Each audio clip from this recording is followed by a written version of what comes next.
Hi. I know I said I was going to start videos today, so I will. In terms of topics or any of the rest of that, I think I'd like to do a series that talks about virtues. And in this case, we define virtue as a trait or characteristic held in high regard or esteem, either by an individual or a group. So we'll say trait, value, or virtue would be interchangeable terms. There are two main virtues competing in society right now. And they don't have to compete, but they're competing for the top spot in a lot of people's minds and ideologies or just personal perspectives. And it's truth and compassion. If your highest trait value is truth, and that means that whether or not something is okay or comfortable or kind, it needs to be true. So something being true or something you believe being true is the necessity, is the most important factor in terms of your decision making and your thought process and your conclusions. When your highest trait value is compassion, obviously being compassionate in everything you do and how you think is the focal point. The problem with compassion as the highest trait value, as the highest virtue, is that compassion, as it is expressed by many people, is often geared towards I will be compassionate to people in need of compassion, which is good, and I mean, sounds totally obvious, but hear me out. I can be compassionate towards the people that were harmed by that that man who made a horrible choice in not valuing people's lives and driving into a crowd in Charlottesville. But I can also be compassionate towards the gentleman. There is not compassion is something that can be directed at anybody at any time and for any reason. Compassion is about, in some cases empathy, but it's also just recognizing where somebody's hurting or where somebody is suffering or where somebody is broken and wanting to help them. And then, if you're compelled by compassion to action, that's good. Now, I can have compassion for that gentleman. I don't have to agree with him. I can have compassion for whatever state he has to be in mentally to come to a conclusion that his actions are okay, even for a moment. Because they're not in any way, shape, or form. And the reasoning that seems to compel a lot of the racism that is springing up is something to be pitied.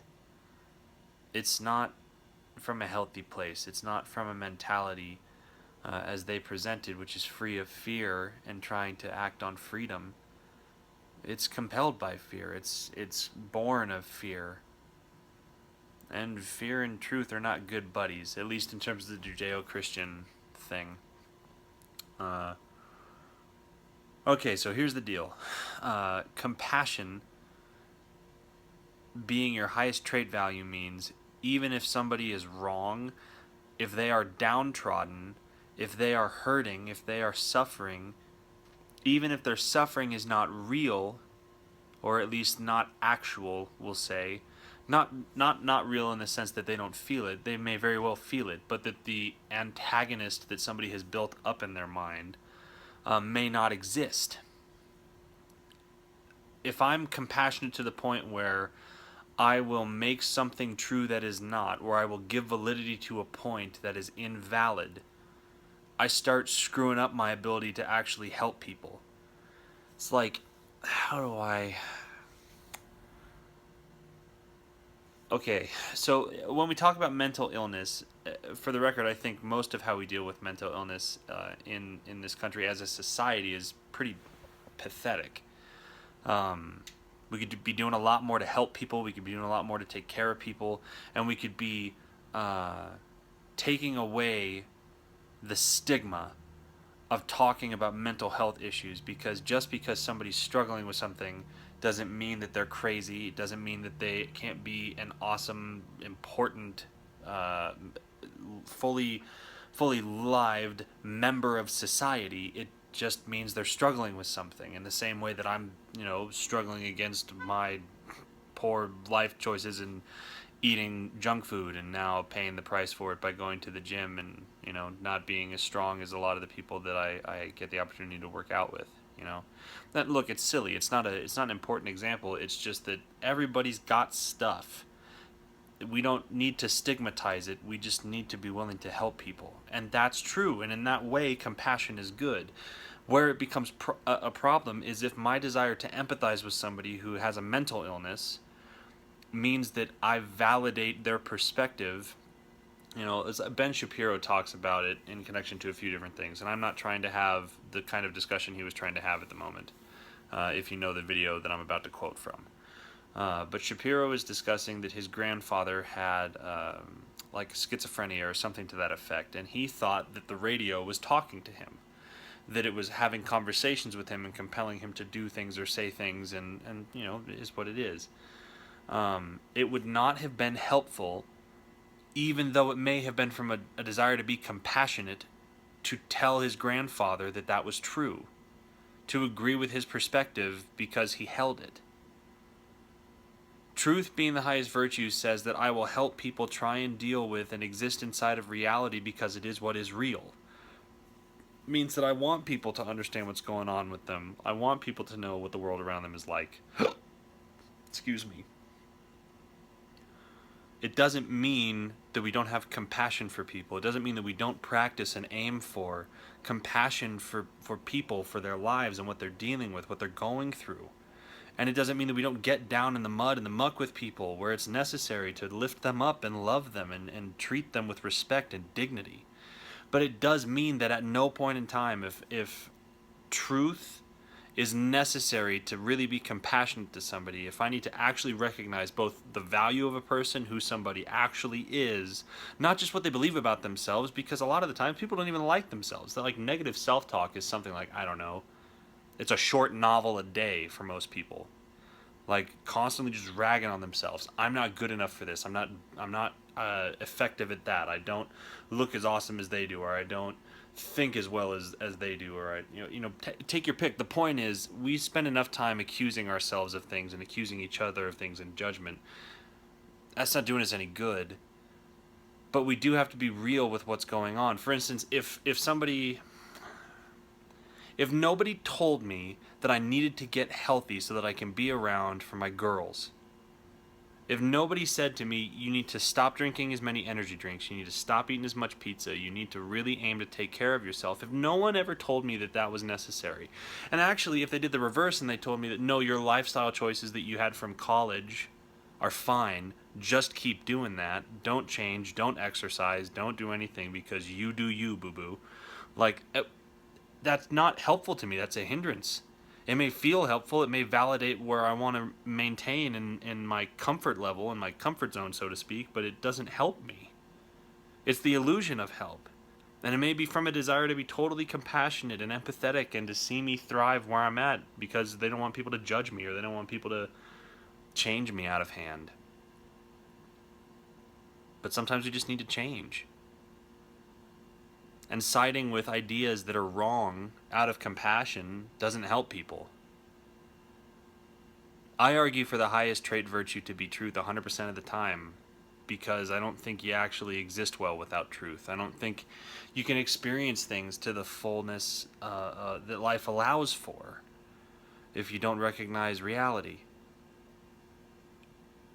So for me, even though I absolutely ardently want to be compassionate towards people, towards life as a whole, I also have to recognize that for me to do that efficiently, for me to actually value people, I have to be willing to recognize who they really are. So that when somebody says, well, I'm just ugly or I'm just awful, I can respond with, no, you're not. You have value. Your destiny is way bigger than you think it is. You matter, and the things that you do affect the people around you, and this is a lie that you believe. This thing that says that you're not valuable, that's not true. And I mean, for me, I can immediately follow that up with, because I believe you're made in the image of God. So there's this inherent value and worth there. But even if we don't want to go there, we'd say, well, you are the only one with your genes and you'll never exist again. You need to make the impact you can right now, and it's a big and important impact because because everybody has the capacity to excel where they're at. Well, I apologize that this is rambly, but it's what I felt like I wanted to talk about, and it is a topic. Holy Spirit. Compassion's not wrong. Compassion that doesn't treat people like they have the ability to think well is. If I have an expectation that somebody is not intelligent enough to make decisions for themselves, like not intelligent enough to figure out what is going on, or not strong enough to recognize reality, I should absolutely not be going down to the level of agreeing with them. I should be trying to build them up and make a bridge between where someone's at and where they can get to. Because that's actually seeking to love somebody. It's seeking to put myself potentially at the expense of this person's, maybe on the lighthearted sense, their opinion of me, or in the very real sense, like there's this guy who's been, I can't remember his name. He's an African American guy. He's been just befriending a bunch of KKK dudes for the last like 2 or 3 decades. Dude has like 280 plus robes and like just paraphernalia and things that the dudes who he just befriended, like he wasn't trying to convert them to Christianity or anything. Dude is a Christian and loves on people, but like he just was trying to be their friend. The quote is something to the effect of like, I wasn't trying to give them a script or anything. I was just wanted to be their friend. I think it's a lot harder to hate me if you know me. It's like this guy dives in and doesn't have to agree with anything they're saying to love them, doesn't have to validate their racism to be friends with them, to show compassion towards them, to be in a relationship where he gets to just, lay his life down for them and love on them. And look at the impact that made. All of those men walking out of a horrible worldview because somebody decided to put themselves on the line, because somebody decided to, at their own expense, love people. Every time that Jesus laid hands on somebody and spoke healing over them, he was risking death. At the time, a physician who touched people directly, like if you sent a servant to touch somebody, the servant died if they didn't get healed. But if you touched somebody and you claimed to be a healer and you spoke a word, they're supposed to get healed, and they didn't get healed, you got killed. Like they stoned you to death. So Jesus is putting himself on the line every time he stepped out to love somebody that way, to show the power of God active and present and ready to impact people. And I think for us, maybe we would do well to, rather than just, show simple signs of solidarity with people, which are still really inherently valuable, like just standing up with people, saying, hey, I see you, I see your struggle, I see what you're going through, and I want you to know that you're not alone, that we support you, in whatever ways we can, like the Facebook stuff and all the rest of that. I think that's valuable, but I think in particular, for believers, we would do well to be willing to lay our lives down, to recognize people's value, and to, at our own expense, speak the truth in love. So we're not talking ever about trying to compel somebody or convict them. That's the Holy Spirit's job. We're talking about establishing value and loving on people. I think the only way that we actually accomplish that is both recognizing our value, our ability, and their value and their ability. And the only way that you can really recognize reality is if truth is the highest trait virtue. Otherwise, you're always running the risk of coming underneath, trying to align with something out of a desire to just be compassionate or just be agreeable. Love everybody without question, without exception. But hold on to what you understand to be reality and vet it heavily as you move along, because that's how we learn. All right, this is way longer than I had intended. Holy Spirit, thanks for this time. Bless these people. Guys, go in peace. Have a good evening, and we'll see you in a couple days in the next video.